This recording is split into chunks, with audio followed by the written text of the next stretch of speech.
Leroux sien LJ as nie 'n bedreiging nie, maar moet hy?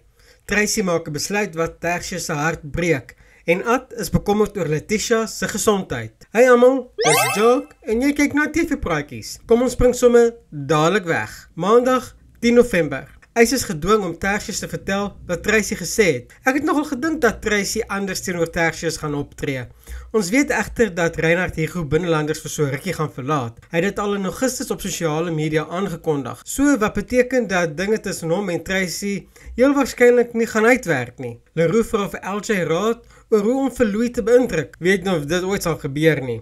Louis het nog nooit eintlik veel ooghaar vir Leroux gehad nie. Henry vra vir Ella oor haar verlede met Johan uit. Daar's 'n sappige storie, ek kan dit aanvoel. Hooplik is dit iets waarmee Johan sy agterend kan sien.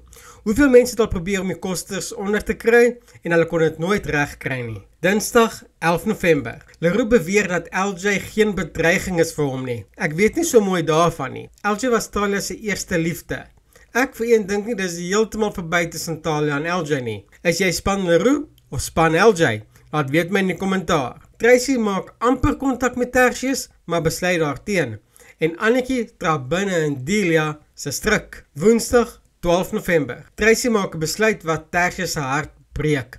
Lyk my die einde van Tertius en Tracy is hier. Ek gaan nou iets sê wat julle dalk nie van gaan hou nie, maar ek het nog altyd gedink Konrad en Tracy hoor by mekaar. Is daar iemand wat dink soos ek of nie?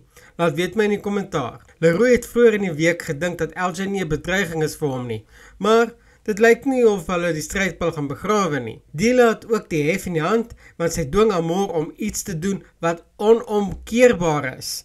Lyk my Amor se dae word ook korter. Donderdag 13 November. Ad is bekommerd oor Letitia se gesondheid wat al hoe meer agteruit gaan. Delia se plan om ontslae te raak van Amor tel spoed op. Ek kry net vir arme Rian jammer as sy uitvind wat Amor alles gedoen het. Talia sit haar voet neer wanneer die verhandigheid tussen LJ en Leroux afstuur op 'n groot ontploffing. Vrydag 14 November. Ek het vroeër gesê dat ek vir arme Rian jammer kry. En hier is dit nou. Lyk my Amor se doppie is geklink. Rian moet die waarheid oor iemand wat baie naby is aan hom in die gesig staar. Almal wag angstig vir antwoorde oor Letitia se gesondheid en Talia maak 'n groot besluit oor haar persoonlike lewe.